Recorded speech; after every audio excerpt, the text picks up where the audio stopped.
Good morning. It is Monday, April the 18th, 2022, and welcome to another edition of the National Newspaper Publishers Association's Let It Be Known. We begin this morning. Former Atlanta Mayor Keisha Lance Bottoms called out the Capital Grille after she said she was turned away from the restaurant for wearing leggings. She says, I was just turned away at Capital Grille at Perimeter Mall in Atlanta because I have on leggings. This is what she tweeted over the weekend. When someone pointed out that the establishment has a dress code, the former mayor said it was odd that the restaurant would not allow what she called mall attire when they are located at the mall. Asked if I could sit in the bar area and was told no. Rules are the rules. Just wonder if the woman who came in immediately after me, who I did not see come back out, was also denied service, she wrote.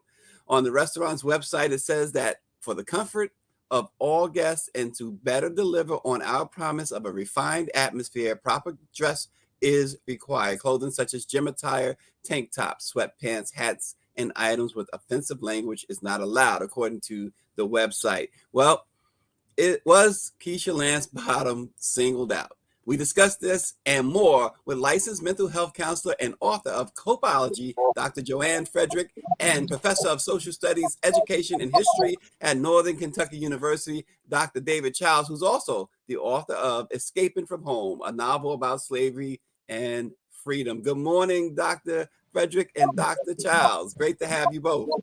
Thank you. Thank you. Thanks for having me. Good morning. Good morning. Thank you both. I'll start with you, Dr. Frederick. You figure Keisha Lance Bottoms, former mayor, she just left office. Was Capital Grille making a political statement of some sort, or were they singling out her because she's a Black woman? She makes a point about the fact that this is inside a mall and she was wearing mall clothing. Yes. So, from a mental health perspective, what we're looking at is discrimination and racism, which means that, okay, so, discrimination is when we, handpick who we say things to or allow.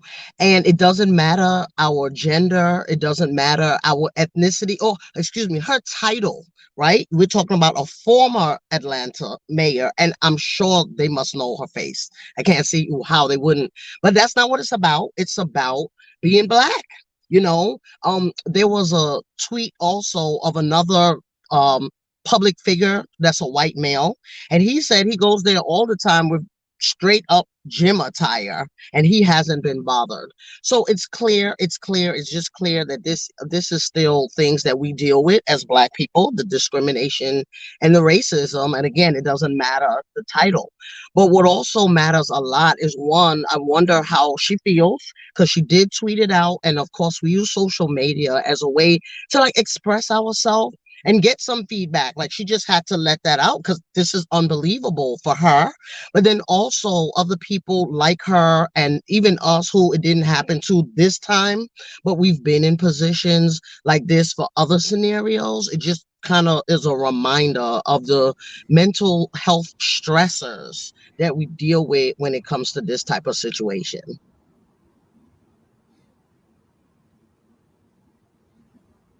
In my inner Dr. Chavis. Well, here he is in the flesh, Dr. Benjamin Chavis, the president and CEO of the National Newspaper Publishers Association. Welcome, Dr. Chavis.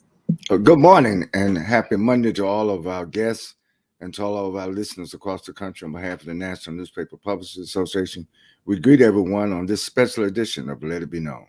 Absolutely. Dr. Childs, so we heard what Dr. Frederick's, her take. Give us your take on this situation with the former mayor, Keisha Lance Bottoms, and the situation at the Capitol Grille over the weekend. I think you're muted there, Dr. Childs. Okay. There you are. We hear you. One of the first things I thought about is we have two Americas. And from a historical standpoint, W.E.B. Du Bois talked about double consciousness, that African Americans are in the world, we're not of it. In other words, we have a different experience than white folks. And often white folks don't understand that it's about mental models and perceptions of African Americans. Even though she's the mayor, she's the former mayor, Keisha Lance Bottoms, but still when folks see her, they have a certain perception of who she is, what she might be doing at the restaurant. And so when they see a black woman in leggings, they think something very different. They think she does not belong in this space. And when they see it, others, like you showed the pictures of the white women that, in my opinion, were not appropriately dressed for that particular restaurant according to their standards. One just had the leggings on, and to be honest, it looked like she should have had more clothing on. But to the establishment person, they look at the white women as being acceptable, but they see a black woman and they see her as someone that should not be in this establishment. I don't know if they thought she was going to cause trouble or she couldn't afford to be there, but that's all based on history. That's all based on people's perception of us. Well, and you pointed out, and you know, big ups to our great producer Greer for putting those finding and putting those pictures up, because you pointed out something there, Dr. Fredericks. You saw the pictures, you saw what the other folks were wearing. So imagine the mayor could not have been wearing anything too much more different than what they were wearing. In fact, probably was much more dressed for the occasion than they were. Yeah, you know, I think that again, if you look at the color of the folks who, you know, looking at the male picture at the top and the female at the top, to me they look Caucasian, which means that, you know, people look at color first. They're not looking at clothes, attire, and if they look at color and gender, it also can say, okay, you get to come in and you have to wait. And again, that is not, these are the things that we have to deal with ongoing. Does not matter, you know, what we've studied, our education, what we politically, and it's a constant struggle that we have to deal with. We have to cope with this. Yeah, well, and it's interesting you use that phrase, right? Because the name of Dr. Frederick's book is Copeology, right? And it talks about coping. And it's so interesting. We have Dr. Childs, whose book, Escaping from Home, a novel about slavery and freedom, although it's fiction, you can really put some reality to that. And Dr. Chambers, I know you can certainly relate to that. And here we have a not just a former mayor, but a recent former mayor, a very popular former mayor, being treated this way. Well, absolutely, and I think that this is we have many teachable moments, but also I would say learning moments. I think we have to learn from our history, as both of our doctors have pointed out. This is a systemic problem. This is the mindset of America. It's just not Atlanta. This is the whole of the United States. But you know, I would say that while we make progress, there's a reaction to our progress, and there are residual holdbacks that want to take us back to the days of old, rather than to contemplate having a new future. We're always talking about the United States as a democracy still in formation, a democracy toward a more perfect union. Well, what imperfects the union is racism. What imperfects the union is discrimination, racial discrimination, gender discrimination, sexual orientation discrimination, socioeconomic discrimination. But a lot of it is infused by the original discrimination, which is the ideology, the false ideology of white supremacy. Yeah, well, you know, it's something that again we'll continue to watch as we continue this morning. This is someone this is someone instructing law students, what we're about to talk about now. University of Pennsylvania law professor Amy Wax, known for her history of racist remarks, said Black and Asian people are resentful toward Western people's outsized achievements on a recent segment of Tucker Carlson's Fox Nation show. She referred to Indian Americans in a very derogatory way, as well as African Americans. I think we have a clip of that. We're gonna bring that to you momentarily. But Dr. Childs, here's the clip here. we're not getting value with it at the moment. So Dr. Childs, can you again speak to the fact, and I'm going to go to you as well, Dr. Fredericks. This is a law professor at a major school with these outwardly racist views. Tell us how problematic that is. She's teaching law students. It's very problematic. It's quite frightening because she's very bright. Wax attended Yale University. She's attended Ivy League, Harvard Medical School, Columbia, and it goes to show you. I would add that it kind of challenges the narrative that these folks are backwater, unlearned, uneducated folks. At many of the highest institutions, racism is being perpetuated. That's what I'm a critical race scholar as well, and we talk about racism embedded in systems. And it's problematic because there are other individuals coming up under her adopting these same ideologies. And furthermore, people accept it because she is the establishment. She has both a medical degree and a law degree. And she uses sophisticated language to reinforce her racism. So the average person that has not learned it in the way that she is will accept what she's saying. You even have African Americans supporting what she has to say. This garbage. I think it's very dangerous. And a lot of the language, if you listen to her, that she's citing is Trumpian language. She's calling them S-hole countries. She's taking textbook Trump language. And so I don't know why she needs to borrow Trump language. She's educated. Trump is he's not educated. He makes up things as he goes along. So I've been highly disturbed by this. Yeah, and Dr. Frederick, we see the you talk about coping with these things, coping with trauma. This racism obviously is a trauma. It's a major trauma. How do these students?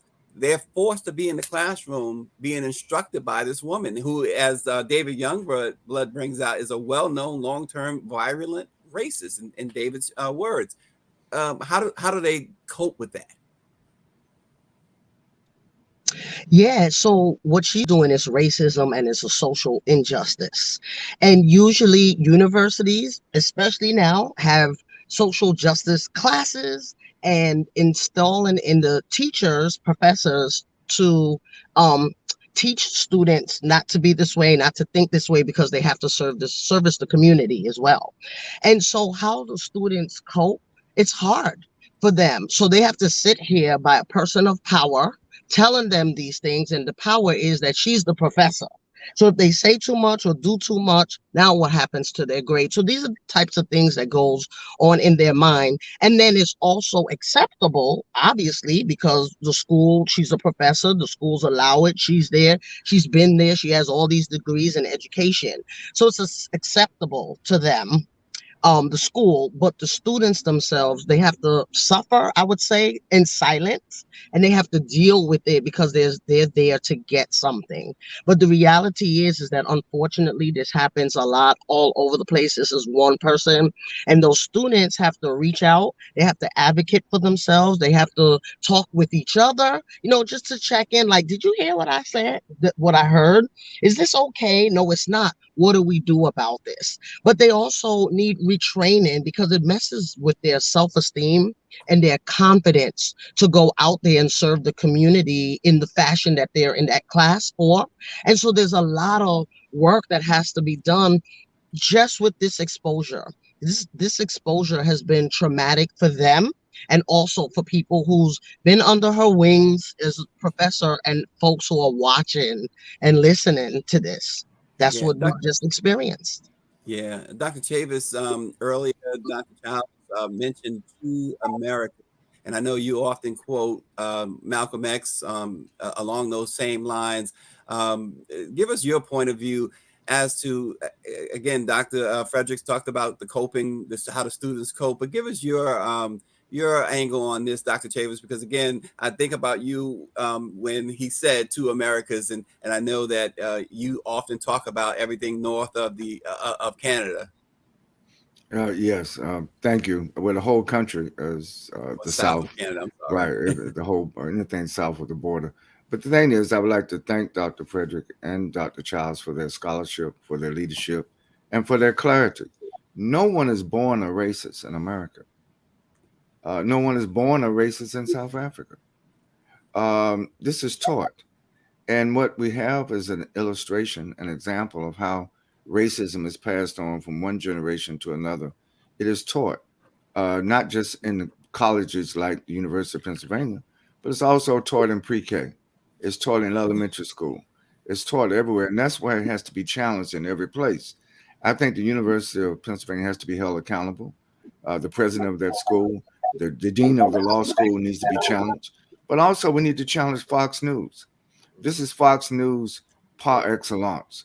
And you see across the country all the violence that's against Asian Americans, particularly Asian American women, have been brutalized because of this institutionalized racism.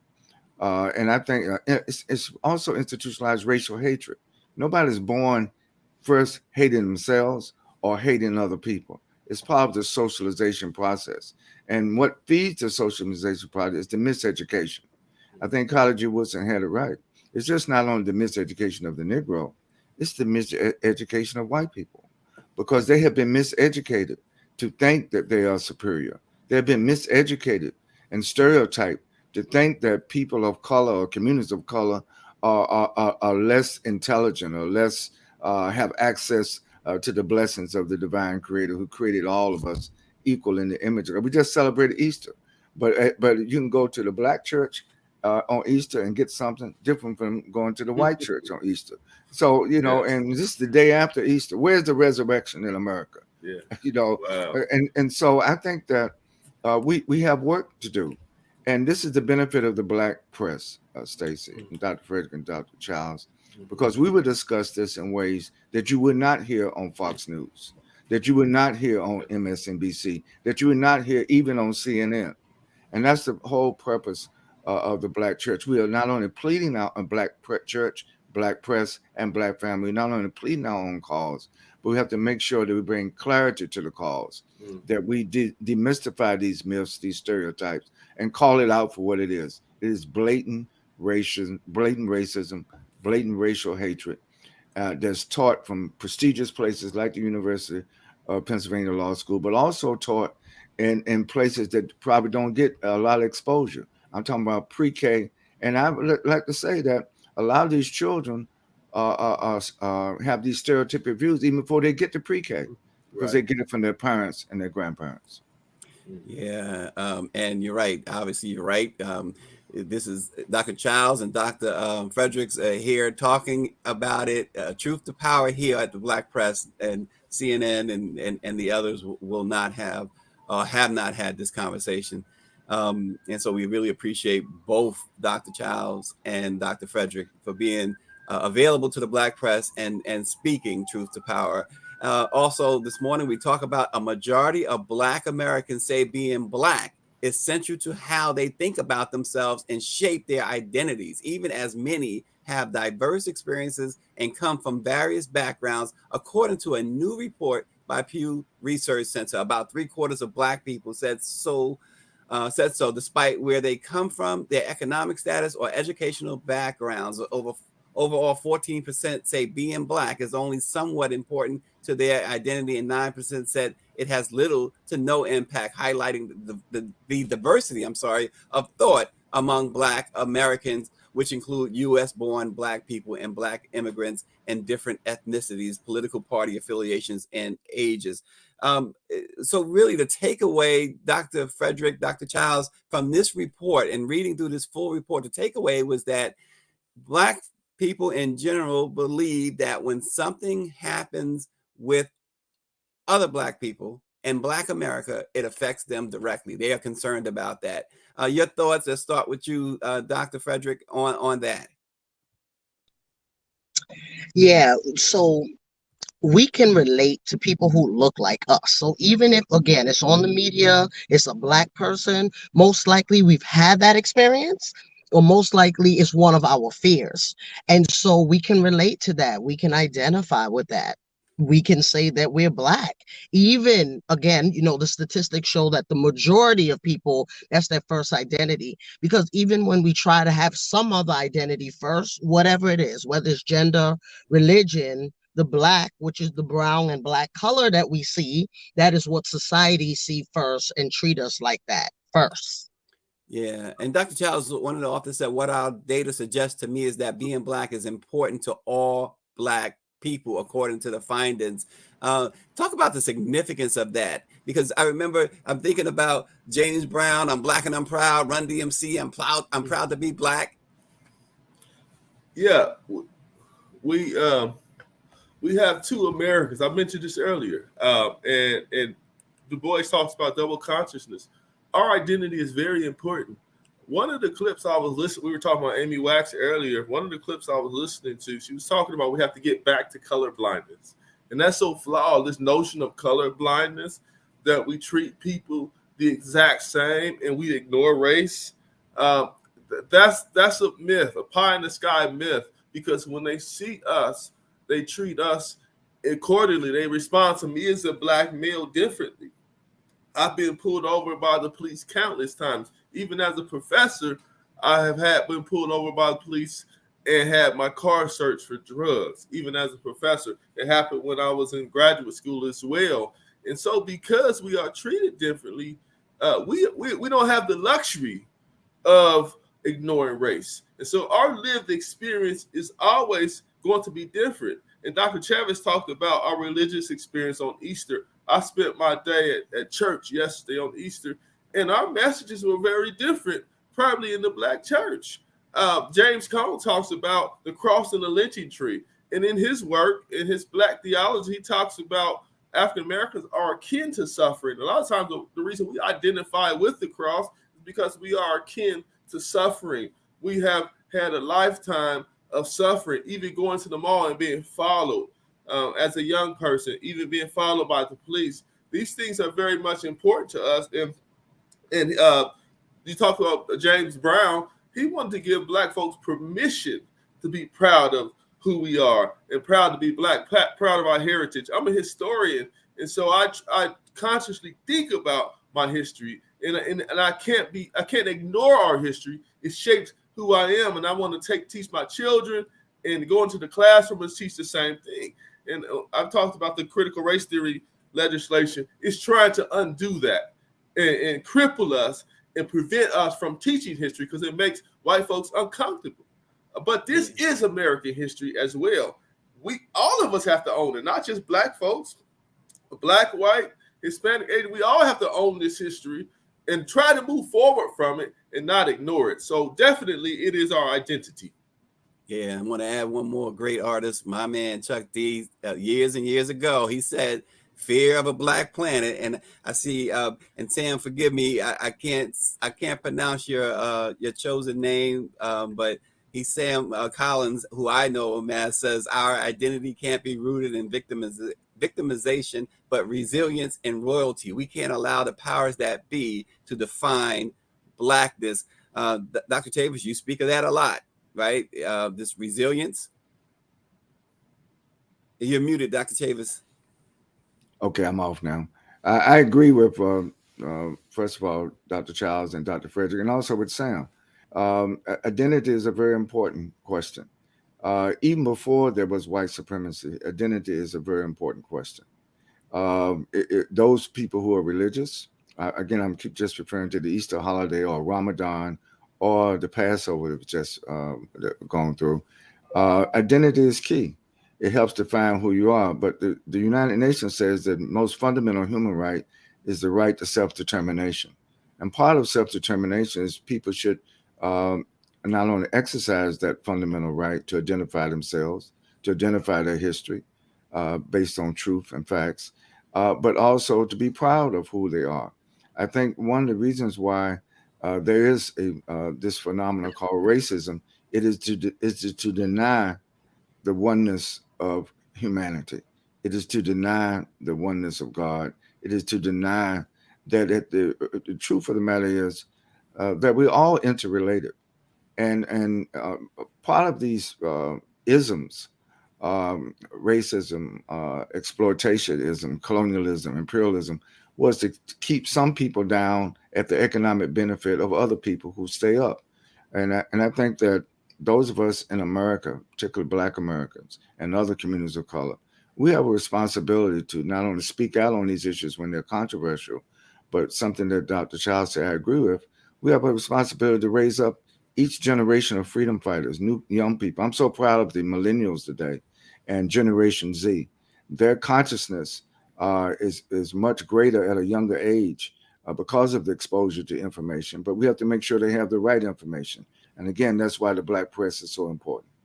Yeah, and Dr. Fredericks, 76% of the Black people surveyed in this Pew study said that being Black was really important to them. 76%. Talk about that a little bit, on the positive side, how Dr. Childs talked about it. We were talking about proud to be Black. That really, really underscores that, doesn't it? It can underscore it, but again, we spoke about identity. If we know and understand and hear often that Black means empowerment, it means pride, and it also means power. It's so powerful, this Black identity, that historically people have tried to erase that, and call us all other things that were negative. But we really have to embrace it and be proud. I know when I saw it statistically, I'm like, wow, this is great. I'm one person who's from a Black immigrant family. And one of the first things I remember, people would want to say that we weren't Black. And I'm like, yeah, we're Black. Just because we're from Trinidad and Tobago, born and raised in Brooklyn, New York, we are Black. And the Black, again, was a sense of pride, activism. And that is what we have to continue installing and reminding people it's not a bad thing. Yeah, we have about 2 minutes left, so I want to split that up with you, Dr. Frederick, and you, Dr. Childs, and give you an opportunity. First, Dr. Frederick, about your book, and then Dr. Childs, let people know about your book. Go ahead, Dr. Frederick. Thank you. So my book is called Copeology. It's located on Amazon. We have the Kindle and the hard copy. The book is about us as Black people coping in the world today, using our spirituality, whatever that definition means to individuals. But there's also mental health tips on how to cope with grief and loss, racism, being a Black male in America, survivor's guilt, and single parenting. All that we experience, there's tips on there on how to do it, deal with it from a mental health perspective. And where can they get the book? On Amazon. Amazon.com, Copeology. And thanks so much, Dr. Joanne Fredericks. You got to get that book. It's something else. And Dr. Childs, your book. My book is called Escaping from Home, a novel about slavery and freedom. And you can get it on Amazon. The book is a historical fiction novel and really a part of a series that I'm working on. And it takes place on a slave plantation. It is about how a African-American Black slave befriends a poor white young man. And it deals with literacy. It deals with culture. It deals with religion. And I designed it as a teaching tool so people can understand the slave experience. And I'm also an artist. I did the illustration, and I designed it also for teachers in the classroom. In the back, there's a section on teaching tools and connecting it to actual history. And it can be used at middle school, high schools, and I use it with my undergrad college students. And so I designed it for the public. It's based on my research as a historian. I've written over 100 articles on history, politics, and you can find that work as well. It's part of my connected to my work on NPR, Cincinnati Public Radio. And so go out and check it out. I believe you'll learn something. Well, we certainly will. We certainly encourage people to do so. And there's obviously the cover to Copeology. And Dr. Chavis, everybody's waiting for the Dr. Benjamin F. Chavis Jr. autobiography. It's coming. It's in the works. But I'm going to use my few seconds just to point everybody to please go to nnpa-events.com. Our 195th anniversary is coming up June 22nd through the 25th in New Orleans. I've just returned from New Orleans. We had a great convention site. And I want to invite Dr. Charles and Dr. Frederick to join us in New Orleans, and all of our listeners. It's a great. I was there with our chair, Karen Carla Richards, and Terry Jones, the chair of the Convention Planning Committee, and with Claudette Perry, our executive administrator. We got some good plans. The people in New Orleans are excited about the Black Press coming, Stacy. So I just want to use my remarks, tying into everything that we discussed. It's 195 years of the Black Press, so please come to join us June 22nd through 25th. And you can register now. The website is up, www.nnpa-events.com. Well, there you have it. Register today, folks. We'll bring you more on that in the days and weeks to come. But thank you so much, Dr. Childs, Dr. Fredericks, and of course, Dr. Chavis, for joining Let It Be Known this morning. We will see you tomorrow.